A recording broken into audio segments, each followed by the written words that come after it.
Live from downtown Detroit, Local 4 News at 5 starts now. And we start with live pictures from Macomb County. Cleanup beginning after a major winter storm, and we are not out of the woods just yet. Now to live pictures from Bloomfield Township in Oakland County, where folks are now coming to grips with the fact that they may have to wait until Sunday to get the lights and the heat back on. Wayne County, live pictures here from Belleville. Those restoration estimates come with frigid cold temperatures set to move in, so that makes for potentially dangerous situation as we come to you here with Local 4 News at 5. Good to have you with us. I'm Devin Skillion. And I'm Christy McDonald. Let's start things off with a look at the big picture when it comes to the power outages and what crews are actually up against. Right now, 504,000 DTE customers are without power. That is 22% of all of its customers. And those power crews working to respond to close to 3,000 downed power lines all across southeast Michigan. Here's what officials with DTE had to say in just the past hour.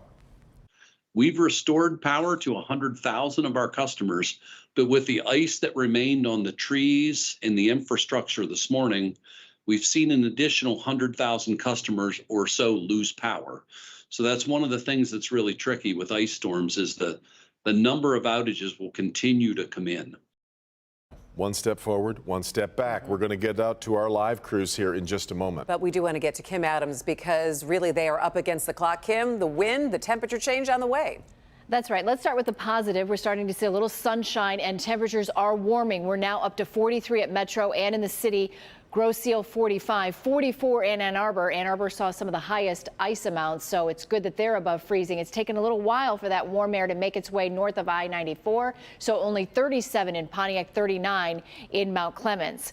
But we have another problem, and that's high winds. Right now, wind gusts in Pontiac have been upwards of 32 miles per hour. Add that to the ice that is still on the trees. We did not get enough icing that melted away this afternoon, so it is definitely a problem. Notice some of our sites not reporting. That is due to the ice and just affecting some of our METARs. So 22 current wind gusts at City Airport, 32 mile per hour gusts in Pontiac. The highest gusts, unfortunately, are also the places that had the highest amounts of ice. So here's the wind gust forecast, 5 o'clock. We've got wind gusts in Howell, 36 miles per hour, also in Ann Arbor, a little less on the east side, but still a problem. As we go through 7 o'clock, those winds continue to pick up in intensity and continue all the way through 10 o'clock tonight. Out of the west at 25, 30, even 35 miles per hour. I'll talk about some very cold temperatures tonight coming up in the forecast. But first, the best way to keep up to date on all kinds of things, including school closings and your forecast information, download the Forewarn Weather app. Go to your favorite app store and type in WDIV. So parts of Oakland County, there is damage that you just see block after block after block. Yeah, the tree limbs started snapping last night, and for thousands of people, the lights went out shortly after that. We're going to kick off our coverage tonight with Sean Lay, who is live in Bloomfield Township. Sean, looks like a lot to clean up, even right behind you. Big time. And also we have brilliant sunshine the past hour. The melt is on. I don't know if you can see, but every time we get a gust of wind here, ice is falling out of the trees. Starting to worry about, guys, the big time melt here, the possibility of some wet basements, something to keep an eye on. Right behind me here, this is the norm. This is not an unusual scene here. A huge tree split in half hanging on these power lines, but up in this subdivision here, across from Cranbrook, across from Birmingham, this is Bloomfield Township. We're seeing this everywhere. Let's go right to Drone 4, giving you this aerial view of all that ice that built up on power lines, bringing them down along with big branches, even trees. Here in Bloomfield Hills off of Losser near Corton, we watched linemen, the first line of getting power back on, get right into their buckets and get right to work. Other places, it is going to be a slower process. DTE workers going house by house in Bloomfield Township. They're looking to pinpoint exactly what line is down, causing a massive outage in this area. Over to the Birmingham-Bloomfield Township line, Cranbrook is the border, Seaholm High School across the street. The area of Birmingham has power, but this Bloomfield Township subdivision across the street is typically hit hard by outages. Colleen and Tom Bassett, they're used to the outages. Their fireplace is going, but power may not be restored here until Sunday. The beautiful trees, but they do come down when there's a heavy load of wind or ice. I just made the most delicious pan of eggs, scrambled eggs, and I put it over that fire. We got the logs going in the fireplace. And so we put them in, I mix it up, and you know what? Those eggs are really good. I am surprised that it's out the way they're talking now, that they could go until even Sunday for or restorations. Everyone here in this township getting the updates from DTE, looking at that possibility of Sunday or Sunday night, maybe continuing on into Monday before they get the power on. The couple we just interviewed, they're from Fargo, North Dakota. They are used to this kind of thing, so they're going to ride it out. Look, we're just scratching the surface. Much more to show you at 6 o'clock, including we talked to a guy who is working on trees today. He's concerned about high winds bringing down more branches, possibility of ice or refreeze, bringing down more power lines. So he's worried about more outages and more damage. Back to you. And making eggs over the fire, pretty creative. All right, thanks so much, Sean. We'll check in with you at 6 o'clock.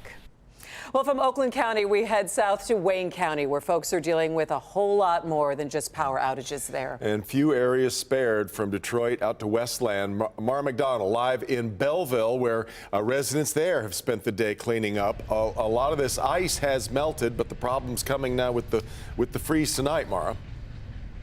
Well, Devin, that's true, but the other issue is this. There is substantial limb damage out here, and these are not small. And I want to show you something. Once they fall, if you take a look, you can see the ice that is shattered off the trees. It's still not melting out here. As a matter of fact, it kind of looks like shattered glass. You've got piles and piles of these huge limbs scattered all over western Wayne County. The trees were coming down through the ice. It literally sounded like a waterfall. I mean, and it started hitting my roof, and I really thought the roof was caving in. When you see Joe Beatty's yard, you can see why. Huge limbs litter the property on top of the house, even through the back of his car. All the way up. As you can see, all the way up. Every branch came down, and my whole yard was just completely full like this. The power went out first, and then it started raining limbs around 3 o'clock in the morning. The damage is substantial, but after the scare Beatty and his girlfriend had, he's just glad they're both in one piece. The snap of the finger, it can happen, you know. And this is living testimony that it only takes a minute. It only takes a second. But yeah, it's pretty bad. Back here live, he's right. It is pretty bad, and the power is out in huge swaths of Wayne County right now. And the other thing that people are dealing with right now, as you can see, we got a little bit of sun out here right now, and it does, I mean, for us, this does feel nice. We're not talking Palm Beach, but I'm not freezing out here. So the ice is starting to come down or melt, but it's not doing one of those gentle melts. You can be walking down a street, and if you've got trees overhanging you, you get bombarded by falling ice. It's definitely something that those DTE crews are dealing with. We're live in Belleville right now. I'm Mara McDonald, Local 4. Alas, definitely not Palm Beach. All right, Mara. Well, a firefighter on the west side of the state has died after coming in contact with a live power line during last night's storm. It happened right around 6 last night in Paw Paw, and that's west of Kalamazoo. Officials say he was responding to a burning tree when a limb broke and brought the line to the ground. In a statement, Consumers Energy says that they are investigating the situation. Just a reminder of how dangerous this can be. All through the storm, WDIV Insider's been sending us their photos of all the icy pictures on My Pics. All right, let's go ahead and check out a few. This photo from Steve D. of an icy Pink Creek Trail up in Rochester. That's always a great place to walk. You can submit your pictures to My Pics right on the homepage of clickondetroit.com. A positive update from Sparrow Hospital in Lansing. One of the 5 students hurt in the shooting at Michigan State University has now been released from the hospital. Another student remains in fair condition, 2 still in serious condition, and we do have 1 student still in critical condition. We'll keep you informed as we learn more.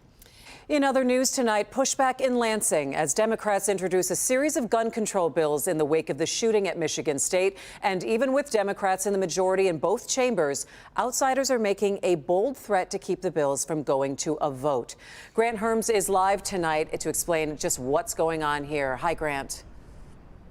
Hey, Christy. So these bills were introduced after students across the state, including here at Wayne State, called for action. You can see their pudding stone here decorated in green and white for MSU. Now, Democrats are hoping that their new majority and public support can get these bills through. On the other side, gun groups are saying they are going to push back, including one gun group saying they're going to try to remove Democrats from office if they vote for these bills.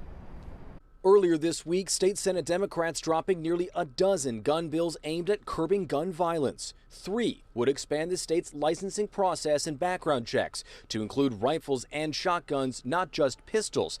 They would also expand felony charges for forgeries or falsified gun sales. 4 of the bills tackle safe storage, creating misdemeanor to felony charges for someone who knowingly leaves a gun unsecured when kids are around, and would exempt gun locks and safes from taxes. 4 other bills would create laws for extreme risk protection orders, or so-called red flag laws, that allow law enforcement to confiscate guns from someone who has been deemed a risk to themselves or others. I, for one, refuse to live in grief without getting something done. So we cannot just wait for the next trauma, the next terror, the next event that disrupts an entire community without getting anything done. But gun rights groups are already lining up, including Great Lakes Gun Rights, which launched a petition vowing to recall any lawmaker that votes for any of the bills. The director saying in a release, Michigan Democrats are charging ahead with anti-gun proposals that would make California blush. Are Democrats willing to lose their majorities this summer? I guess we'll find out. Democrats say they're not backing down. I think they're going to find that a lot less people support their position than support the position of the lawmakers who are getting ready to get this done. And Senator Moss might be right there. A poll done back in December found that about 60% of Michigan voters supported safe storage laws, 75% supported red flag laws, and nearly 90% of voters supported those expanded universal background checks. Now, there were supposed to be hearings on these bills this week. The weather postponed those until next week, which is when we expect things to get underway. Back to you. Yeah. Grant Herms in Lansing. Been a busy week at local hospitals with a number of contagious illnesses continuing to spread, especially among kids. Yeah, they're also seeing lots of injuries related to all of this ice ahead. We'll see what's going around where you live. And Alex Murdaugh takes the stand in his own defense, what he admitted to under oath as he stands charged with the murder of his wife and son. Kim. A 2-year, $275 million construction project is coming here to Oakland County. I'll let you know which freeway will be impacted for the next few years.